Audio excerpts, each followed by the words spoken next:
Welcome to the State of the Nation. I'm Mike Sham, and we continue with our focus on the forthcoming general elections and provincial elections, which will happen later this year, probably in May. We eagerly await the President's announcement of the date. And you do know that we're in election season when the government gets up and says that foreign agents are working for regime change, because when you go outside, all you see is Mzansi posters. I'm not making this up. I swear to God, Fikile Mbalula said that foreign agents want regime change because he saw Mzansi posters, right? So joining me today is the agent of regime change, all the way from, I don't know, I presume Washington, D.C. or wherever it is that Fikile Mbalula thinks that Mzansi emanates. But joining me today is Mzansi chairperson, Vuyiswa Ramokgopa. Vuyiswa, welcome back. It's lovely to have you here. Hello, Mike. It's Vuyiswa. Vuyiswa. I know, yes. I'm just getting a little bit excited. No problem. But not only are you the chairperson, you're the recently appointed candidate for Gauteng Premier from Mzansi. So congratulations. Thank you very much. And on top of that, so now we've got you guys for regime change. You're the chairperson. I've pronounced Vuyiswa wrong. And you're the provincial candidate. And you had your manifesto launch. That's correct. Right, so we've got a lot to talk about. Yeah. Let's get cracking. So the most important thing is it all hangs on people loving your manifesto, seeing in your manifesto a road to the future, right? Yeah. And you have come out with quite a comprehensive manifesto, and there's a lot here that you've touched on all the usual points that everybody comes up with. Yeah. I'm always sort of interested because we talk to a lot of political parties, and generally they're all sort of saying, oh, we want South Africa to be a better place. Here's our manifesto. And all their manifestos look quite similar, but yet we don't necessarily end up with a better place. Yeah. Because what do? They go straight into a coalition with the ANC in the case of Johannesburg and Kuruleni and keep them in power. There are many parties that have done that. But tell us a little bit about your manifesto. What sets Mzansi apart from all the other options? Look, I think the starting point is, how did we come about developing this manifesto? We spent close to 9 months, if not a little bit more, crisscrossing the country, having town halls, street meetings, even online discussions, and all sorts. We engaged with thousands of South Africans. And it wasn't because we were not able to sit down and write a document. You know, we definitely have the expertise. But we felt that if we truly intend to govern this country, we need to get a very up-to-date, real feel of what people are struggling with and grappling with. And we truly believe that a lot of people, even though they may be faced with the challenges, within their localities and within their lives, they actually kind of know what needs to be done. And I'll give you an example of this. I mean, yesterday we visited a destitute community in Orlando East and Soweto. I mean, these people most of them are unemployed, most of them are destitute. They're living in an abandoned school that they've now turned into an informal settlement. And one of the speakers said, you know, we don't want a lot. We just want that grass over there to be cut because there's snakes in that grass. And if that grass could be cut, then at least the kids can play freely and they can walk up and down. And it'll help us also. I mean, similarly, people say we just need street lights because it's dark here, so we can't walk at night. And then it causes us to be victims of crime. So the purpose of this manifesto, and even in the way that it's written, is that it's supposed to really reflect the lived experiences of South Africans and to give a very human feel to the solutions and the problems that we are trying to address. So, of course, we have sort of 5 key priority areas, and you would see this is the actual printed document. The fancy one. The fancy one. Higher grade one. Yes, you would see, of course, we've tackled some 5 key areas. We've talked about leadership and governance, and I'll come back to that as one of the sort of umbrella issues that we need to address most urgently. In addition to that, we've talked about crime and safety and keeping people safe because, you know, we also want to use the language that people use. They say we feel unsafe. And then economy and jobs. This is a major priority area and obviously has offshoots into many other areas. We've also talked about our fourth priority, which is individual and family well-being. And then the fifth one being the climate crisis. And why we structured it like this, and there's also kind of key priority sort of topics that we've pulled out just because we know they're top of mind for people. So immigration and how we manage immigration, foreign policy and our framing around foreign policy, and of course people with disabilities and how we address the challenges faced by people living with disabilities.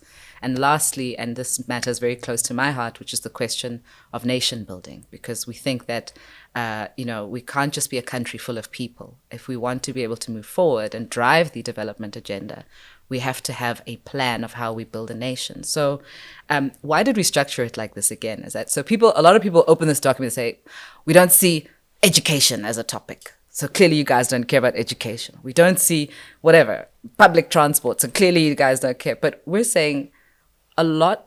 The work of running a country and the issues that we're faced with are intertwined. They don't sit as separate kind of just line items. And we actually think that's part of the problem. Part of the problem is that there's a siloed approach to policy making and a siloed approach to solutioneering. So the reality is that you can't address the unemployment issue or the economic growth issue without having a plan in the education pillar that feeds into what you're trying to achieve. You cannot have a completely, disjointed approach to those things. You can't have even a crime and safety conversation without addressing one of the core drivers of crime and safety right now in communities, which is drug addiction. A lot of young people who are unemployed fall into alcohol and drug abuse. That causes a spike in petty crime and violent crime because they do it under the influence of drugs. But as we know, addiction and drug addiction is a public health issue. So it needs a public health response to how we actually manage these addicted individuals, how we also bring in social support and counseling for some of these people who are encountering a lot of trauma to be able to get the outcome of a safer community. So we were able to look at the interrelatedness of these challenges. And you will see as you peruse the document that it may feel a bit repetitive at times, and it may feel like you get into the economy and jobs section, and then our first line is about crime. And someone says, why are you talking about crime in the economy section? Well, Mike, how do you run a business? I used to own a clothing store, by the way, in Juta Street in Braamfontein. It was a street side store. And one of the biggest challenges I had as a business owner and as a woman, as a female business owner, was that I could never be alone in my shop. And because it was street side. So I had the crime affected my ability to run my business properly. And I think a lot of other business owners could reflect on the same, whether you're in logistics, you're dealing with hijacking, you're dealing with this. So these things are interrelated. And so that is the approach that we've taken with this manifesto and how we are hoping people will read it. And just as a last point before I hand over back to you, is that it needs to not be seen as the final word on everything. I mean, if we were to try and put detailed solutions and plans to every single thing that is wrong in this country, this book would be 10 times the size. It would be the size of 3 times a Bible. So that was definitely not the plan. It would be the size of the Zondo Commission files. Yes, exactly. So that wasn't the intention. The intention was to be able to give a sense of how we are understanding the problems, some of the things that we think are priority and that we would want to address in our first term in office as a governing party, and the ways in which we understand the interrelatedness of the issues. Going through the headline points of your manifesto and most of the points of your manifesto, there seems to be quite a parallel with what's been written in the Constitution. I would say that of all the parties that I've spoken to, Rise Mzansi reflects closest to the way the Constitution was written. I remember having this discussion quite heatedly with the Patriotic Alliance, where they are keen on changing the Constitution. And I'm saying, what in the Constitution inhibits you from doing the right thing? You have Gauteng McKenzie saying what a great job he did in Central Karoo, but then we need to change the constitution. So I said to him, well, you didn't need to change the constitution to do a great job in Central Karoo. Yes, you just needed to do a great job. Yeah, right? That's correct. And certainly what you're doing, your manifesto quite closely mimics the spirit of the Constitution. There's not a hell of a lot that would need to change it. Sure. This is more of a management document rather than a structural kick this out and replace it with that. Absolutely. And I mean, obviously we are in an election cycle, so we do need to be able to articulate our perspective in the form of an election manifesto. But you're right in saying our positioning from the start has always been that, we affirm the Constitution. We think the Constitution is a document that articulates the aspirations broadly of South Africans, despite even what many may say. I think when people express frustration with the Constitution, what they're actually expressing is the fact that they have not felt that it has delivered the dividends of democracy in the way that was expected in 1994 when we embarked on this journey. Yeah. And we understand that to be a function of leadership rather than a document that is the Constitution that is broken. Bearing in mind also the Constitution, you still need to get into the legislation and the regulation making, and then you still need to get into the actual implementation of the regulations. And that's where the things actually fall apart. It's not in that high-level document called a constitution. And so our view is, we affirm the Constitution. We believe that it does give a strong and balanced and fair framework for how society should work in South Africa. As I've said to you also, we believe that our Constitution is fundamentally social democratic in its leaning, in that it provides for and almost guarantees, some very specific social protections and rights to South Africans. That's not a given in other countries. We made those choices. And so we've tried to essentially say, this is our roadmap for how we would like to see the spirit of the Constitution brought into effect. But the key thing, if we ever want to see it, is to bring in new leaders who, one, are actually able to implement the things that they promise to do, because this document means nothing if we don't have people behind the wheel who can do the job. Yeah. That's number one. And we believe it really does start with leadership and governance, and a big part of it is around reforming the political system, reforming the electoral system, to give the political power back to the people. And take it out of the space of just politicians politicking for themselves, but actually needing to be accountable to people, and having the public being able to actually hold politicians accountable. So tell me how RISE would achieve that. Yeah. So there are a number of things. I mean, we obviously we've articulated our perspective around electoral reform and how we think we need to be driving electoral reform. You would have seen previously there's been a lot of talk about independent candidates and such. That is not our perspective. We do think proportional representation has a role to play in giving voices to the multitudes of minorities and different groups.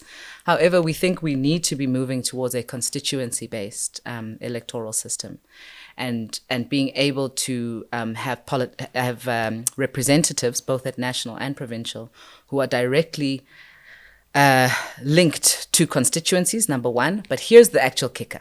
It's around the transparency around the list process, because all political parties develop a party list, right? So in Parliament, there's 400 seats available. We go into an election. We vote for a brand, a blue brand, a red brand, a yellow brand, a black brand. At the point when we're voting, we have no sight over who is actually going to be sitting in those seats and making decisions on our behalf. We don't know those people. They don't know us. They don't account to us. We don't put them there. So we need to be able to ensure that, one, as the public, we have visibility and transparency around and input into party lists. Just like it's actually done even at local government. So, at local government, you've got ward councillors and you've got PR councillors. But we need to effectively take that level of citizen input all the way through. I need to know who is in parliament, who is on the ANC's list, the DA's list, whoever's list, and they need to know that they are actually there partly because of the vote of this constituency, but as well, of course, through their party. And so that creates a bit of a dual accountability that we feel doesn't currently exist. We vote for a party. We hope that they're going to put decent people. If they don't, it's too late for us anyway by then. They chop and change as they please. And those people don't account to us. Yeah, and there's nothing we can do when you've got Zizi Kodwa there and he's been fingered in the Zondo Commission. There's nothing we can do about it. Absolutely. And the way in which, we know party lists come about as a function of the internal political process of political parties, which is usually patronage, bartering of whatever positions, whatever it may be, winning internal elections through branches and whatnot. Again, most of us are outside of that process. Okay. So we need to have higher levels of public input into the actual list-making process. Right. So that's part of the manifesto, part of what Rise Mzansi will do. And people should know that voting for Rise is going to get this agenda onto the table. Correct. If we obviously are in government, because as Absolutely. I've said, I think this is another point, is that there's a lot of focus on the president. Yeah. But I think what people often underestimate is the fact that there are 400 people that sit in parliament. Yeah. They are all there representing us. And so the problem is that, a president may come and make all kinds of declarations to you. But if they can't get the other 399 people in that room to agree with them, it's tough luck for them. Well, so he doesn't need to get 400. Well, doesn't need to get all 400. You need to get 201. Yeah. If you can't get 201 people to agree with you, then you've got a problem. So that is, I think, and I do want to say, I think that there is a role that parties play, right? I do believe that parties, I'd say, almost force ideological convergence in a way that is necessary if we're going to be able to move forward, right? But parties cannot just be left to their own devices to do what they want outside of the input or consultation with citizens. We need to be able to have that direct interface and input into who they themselves are putting onto their lists. But as a matter of structure, do you not think it's a relatively attainable idea when you're in the early stages and your constituency isn't that big, yet? But when you've got 1 million people voting for you, never mind 10 million people voting to you, you almost can't listen to people. Do you understand what I mean? I'm sort of saying that right now you could get a quorum of people and make decisions. You could choose from those people. There's not a lot of vested interest. Once your party gets to a certain size, it becomes quite difficult to do as many of these things you're saying. It's a process issue. We don't have a thing called primaries, for example, in South Africa. That's part of what primaries do. They engage, there's a process that gets us to the final candidate. And I'm saying, without going into too much detail, I think what we need to do is design a process for public input prior to the list making. And we've actually done it, by the way, as Rise Mzansi. So we're not waiting to get into government to see this happen. We have run our candidate nomination process in exactly that way. Yeah. We called for public inputs. We created a platform online where people could submit their nominations. We appointed an external elections management company, independent, and a independent nominations committee that oversees the interview process, that processes all the applications and essentially runs the scoring of the candidates. Yeah. And we did that, yes, indeed, because we're new and we are able to do that. But that is now how we will be running our internal list process going forward. We've decided our process is open. And to many people watching this, that is a hallmark of many of the new. I've got my latest bugbear, and that is, the word progressive is used incorrectly in South Africa, right? What you're doing is very progressive. What other people, when a guy says, I'm the leader, if you cross me, I'm going to kick you out of the party. That is not progressive. No, that is Just not. please understand that when you've got a leader and he tells you what you must wear, that's the opposite of progressive, right? I'm sure everybody's wearing Rise Mzansi t-shirts, but you don't kick them out of the party if they don't wear Rise Mzansi t-shirts. But let's get on to the important stuff. Yeah. South Africa has got a serious problem with our economy at the moment, right? Quite simply, we haven't seen growth for more than a decade, to the point where I'm certainly concerned that we're getting a whole generation of people that do not understand what we're talking about when we talk about economic growth. Yeah. And the firepower that comes with economic growth, the idea that property prices rise, the idea that stock prices rise, the idea that the currency strengthens, right? It's a critical issue that really worries the hell out of me, because you start thinking that this is normal. This is abnormal. Yeah. Right? You almost have to go out of your way if you're running South Africa to do this bad a job on the economy. Rise Mzansi has made mention of this, acknowledgement of this. What plans would you put in place to kickstart our economy? Yeah, so it's definitely a priority area for us, as I've stated in our 5 key priority areas, and we very much recognize that to be able to make the kind of developmental progress that we need to make in the time frame that we'd like to make it, we need to be achieving no less than 6% economic growth year on year for the next decade, at least. And that doesn't just come out of nowhere. So, and one of my bugbear phrases is job creation, or creating jobs, as if somebody just goes into a kitchen and cooks and jobs come out. That's not what happens. You have to have quite deliberate, there are steps that need to be taken, and it all starts with a plan to grow the economy. So how do we grow the economy? One, well, obviously we need to be an attractive investment destination.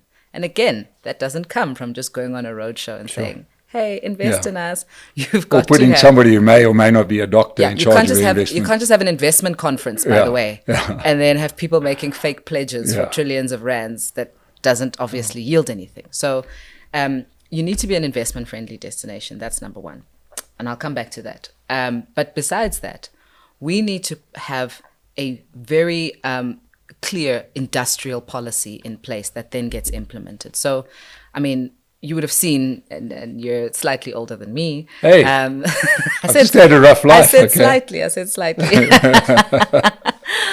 You're slightly older than me, but over the last 10, 15 years, and I'm a Gauteng third generation, Gauteng citizen. And in the last 20 years, factories have just closed down. They've gone dormant.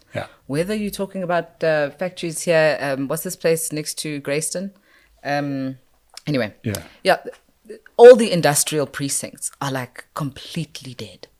Now, again, that doesn't just happen in a vacuum. So we need to be able to get into the root of it, and we need to be able to, one, drive industry. We need to deal, obviously, with crime and safety, because people don't want to run businesses in a place that is crime-ridden. Now, number 3, and this is a really critical one, is around stabilizing our local municipalities. Every single business in South Africa is in a municipality of some sort. And we've seen it again. Entire factories, entire businesses getting up and leaving because of unstable municipalities, rising rates and taxes, ineffective, no infrastructure development, no maintenance, etc. So, for us, we really understand it about getting the basics right. It's about saying we've got to get the infrastructure right. We've got to stabilize our local municipalities. We've got to deal with crime and safety as an issue. We have to have a well-articulated and clear industrial policy. And of course, the underpin of all of that is human capital. It is about the base of skills that we are developing. So we need to have a mass reskilling and upskilling program, particularly in the technical and vocational skills. And it can't just be like skills development for skills development's sake. It has to be linked in with the core industries that we're trying to drive. So for example, and again, you would know, a lot of agricultural colleges were closed down in the last 30 years. And so there's no place for people who want to really go and pursue, deep technical studies in agriculture, nursing colleges, etc., etc. So we need to look at our economy in its multi-layers. We're not all starting from the same point. We have people who are completely unskilled. There are 40% of young people who start school don't even make it to matric. And the bulk of the people who are unemployed in South Africa are people who don't even have a matric. So the question we need to say is, what is the first layer? How do we get those people onto the employment ladder? Well, we have to do that through a skilling program of sorts. And that skilling program needs to be absorbed into the industry that we're currently developing. And then just as a sort of last point, and I think this is also key, is that our economy has evolved. New industries are coming. New industries are already here. If I look at the energy space and the crisis we obviously find ourselves in, but out of that crisis is an opportunity to invest in green energy and to position ourselves actually as a destination for green energy. We imported about 12 billion rand of solar panels last year as a country, 2023.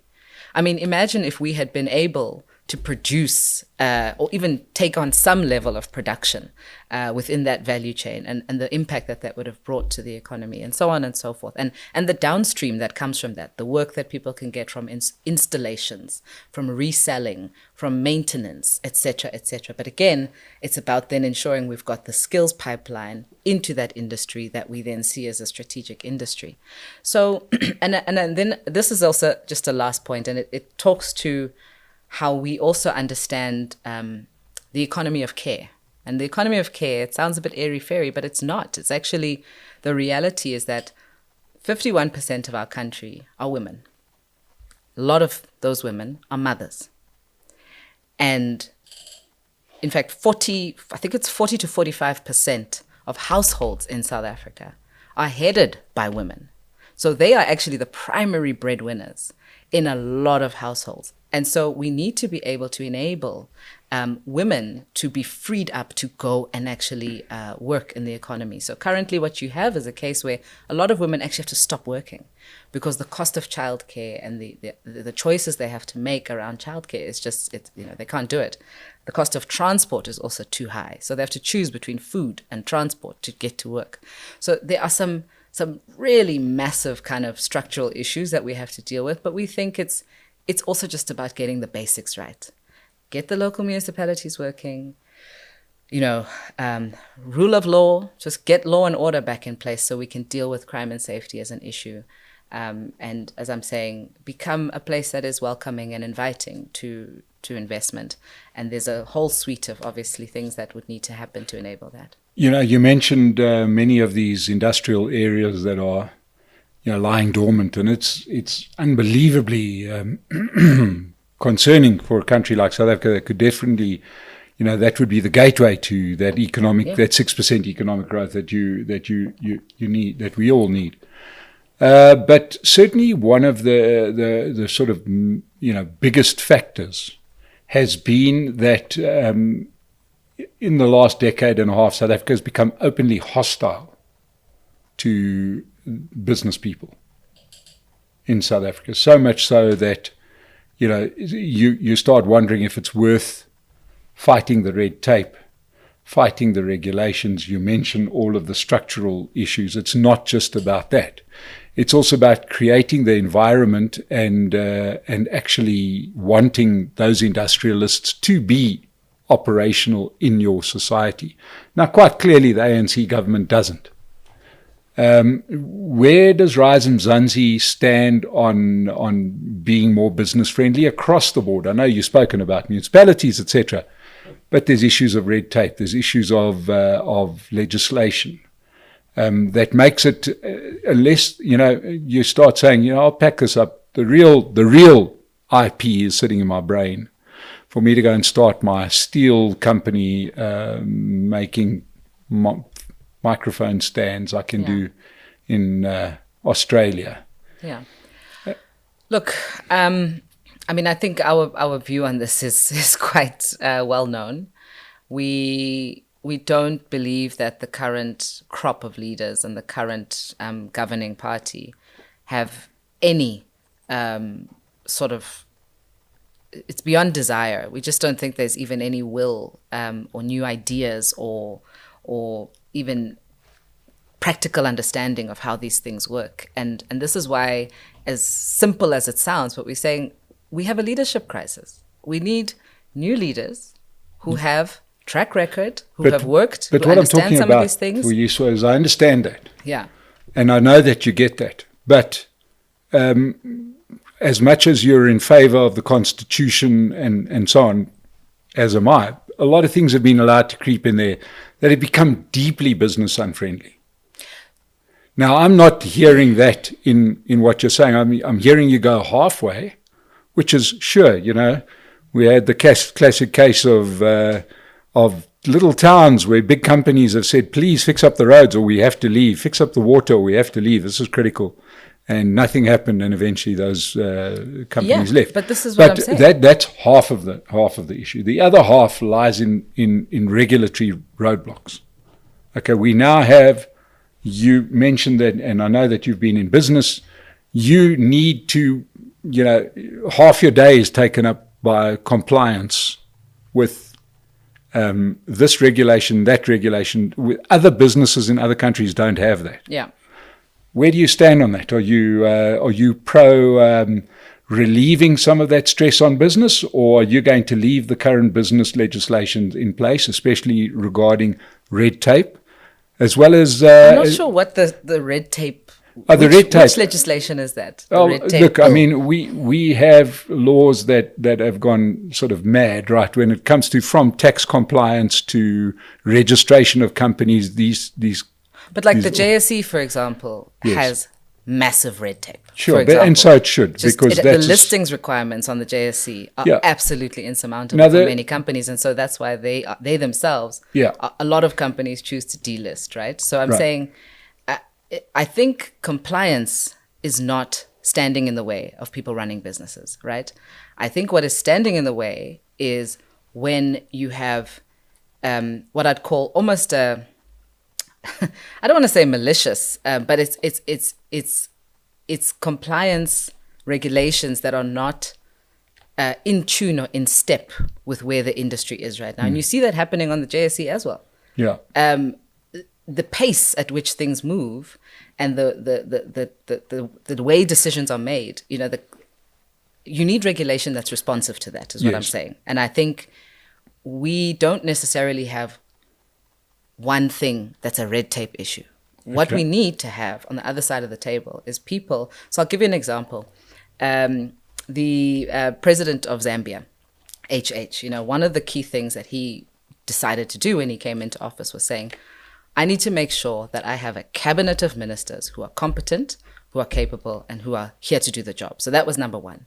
And that's very important, because when that is the mandate, and that is the outcome that's being measured, and there's a president who is performance managing his cabinet, it makes a difference. So you go to Zambia for an investment conference, and I have actual first-hand experience of this. You go for an investment conference. What do? They get all the key ministers and DGs and decision makers and whoever needs to sign what is in the room for that to happen. So when they say they're inviting business to come, you're able to make a meeting, you're able to meet with a minister, you're able to table your issues, it's given to the relevant person, it's resolved within a week or whatever the timeline is. Now, that is just it's a will issue. It's like, do we have the people across the table who are just willing and able to do the job, and the kind of leadership that can hold them accountable? And will Mzansi insist on BEE? Well, we've articulated already that we think the current form of it doesn't kick out the result that we would like to see. So we think, and I've said this to you in the previous show, that there is a massive issue of inequality, particularly income inequality. Most Black South Africans, or people that should be beneficiaries of BEE, don't even benefit from it because they're not even on the income ladder. They don't even earn an income. So if you don't earn an income, you can't even start to talk about wealth creation, right? So we have a baseline issue that has to be resolved. Do we think there needs to be affirmative action and affirmative promotion of of certain groups that we feel have been marginalized in society? Yes, we do think so. Is that going to come by legislation? So it will come through programming, it will come through budgeting, and there has to be legislation that underpins that. So you will see, for example, one of the things we've put in our plan, as we've said, we need to be very targeted, for example, about how we support Black women entrepreneurs and businesses, because we've identified 40% of households are run by women. 3.3 million people, for example, are employed in the informal sector, of which the majority of that are women. So how do we get those people back on the ladder? How do we get them supported? We create targeted policy that targets them. So we've said it, and we've said we want to create policies that target specific groups that we feel need additional support or have not necessarily been catered for in the current economy. Now, does that mean it's a thing called BEE? We're not there yet, because we're not at policy-making stage. We think the current version and iteration of BEE hasn't kicked out the desired results. It needs to be reworked. It needs to be able to... So a better form of BEE. A much better form of it. It's like the old days where the United Party was offering a better form of apartheid. No, it's more like the previous kind of... social support and economic support policies that were given to entrepreneurs, that were given to people in the previous regime, that have actually enabled what used to be a poor white problem in the beginning of the 1900s. Now we've got wealthy white people. And that doesn't just happen. It happens because you have targeted policies that address a problem. At that time, it was called a poor white problem. You know what we have now? We have a seriously marginalized, poor, disenfranchised Black problem. How do we fix that? We have to have targeted policies towards that. Those policies do not have to happen to the detriment of everybody else. And I think this is the key thing. So when you say you want to support Black women-owned businesses, it doesn't mean you want to discriminate against or marginalize Chinese businesses. It doesn't mean that. So give me for instance, we recently had the situation of Starlink, the internet service provider owned by Elon Musk, right? That could solve a massive connectivity problem in South Africa by offering, high-speed satellite access to the internet. Yeah. And the ANC government wouldn't let them operate unless they had a BEE partner. And they decided not to offer that service in South Africa. That was their choice to make. I mean... What would the choice be made under a Rise government? So I'm saying that was their choice to make, right? So in Dubai, the UAE, they have similar policies. And they have a very thriving economy. You don't just arrive in the UAE and decide to start a business. You have to have a partner that is a local partner. So it's a localization policy of sorts that they have there. They've called it whatever they call it.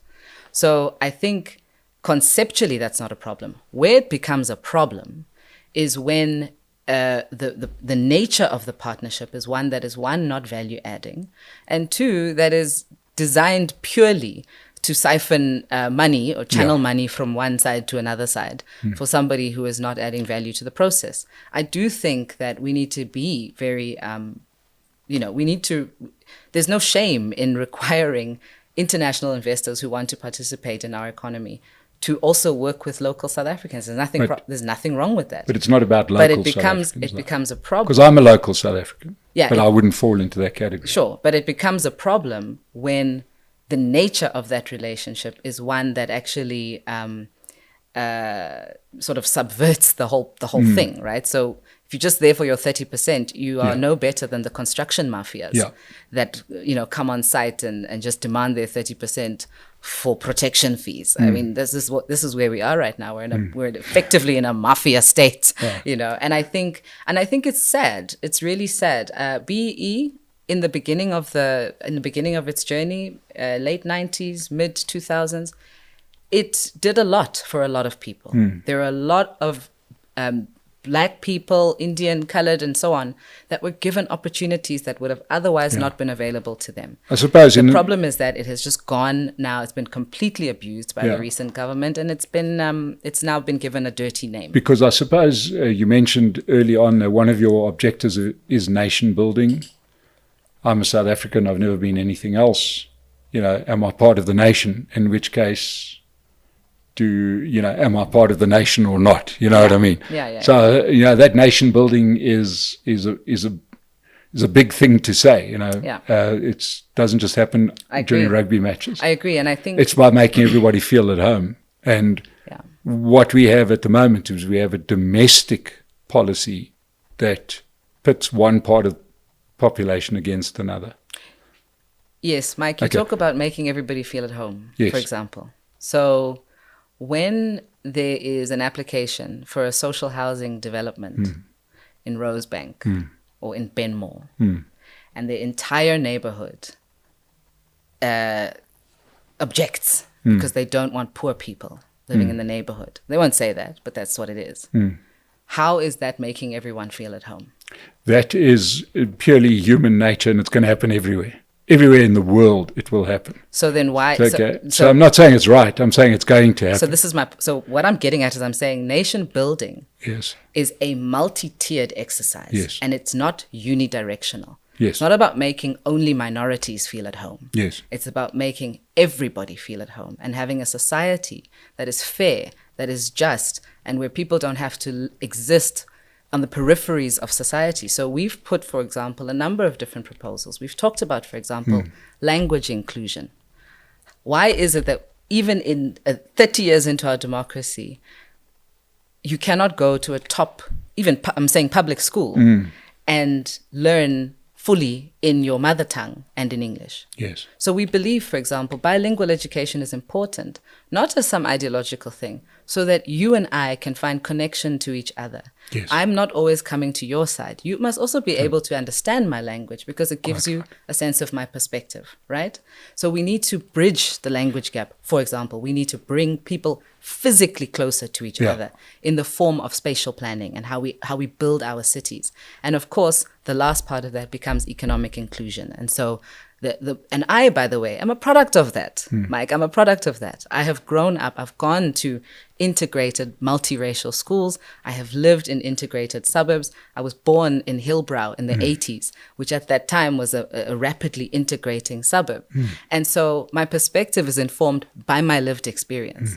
The only reason that I feel a sense of belonging in this country is because indeed, I do belong. But there are many millions of people in this country who don't feel like they belong. We were with some of them yesterday. They feel like they have been thrown away and they are the rubbish of this country. And so we have to do better. All of us have to do better. Okay, so now let's talk about where RISE finds itself on the spectrum. Because as we head close to the elections, there seems to be real confusion as to certainly some of the polls we're seeing just do not reflect reality because I suppose, in fairness to the pollsters, and let's just start maybe like that, saying it's pretty hard, right? We don't know where RISE, we don't know where Action SA sits, we don't know where BOSA sits, we don't know where MK sits. It's everything is up for grabs. This election, ladies and gentlemen, is going to be the biggest surprise by definition to everybody, right? Agree. Nobody knows. This thing is open. Nobody knows. I've spoken to everybody. I'm like you. We watch this every day, and I promise you, everyone's guessing. Yeah. But let's talk. The one thing that is starting to that comes out of that confusion, I suppose, that's actually almost a healthy byproduct of that lack of certainty, is that it's forcing people to sort of announce their alliances, their stances, their sides of the aisle, right? And we had the first big move, which was the establishment of the multi-party charter, which included the DA and Action SA and IFP and a few others. A sort of a loose alliance between the ANC and the EFF, which I think they can't live with each other, but they can't live without each other. The Patriotic Alliance seems to have thrown their lot in with the ANC and the EFF, even though they say they're not, they have.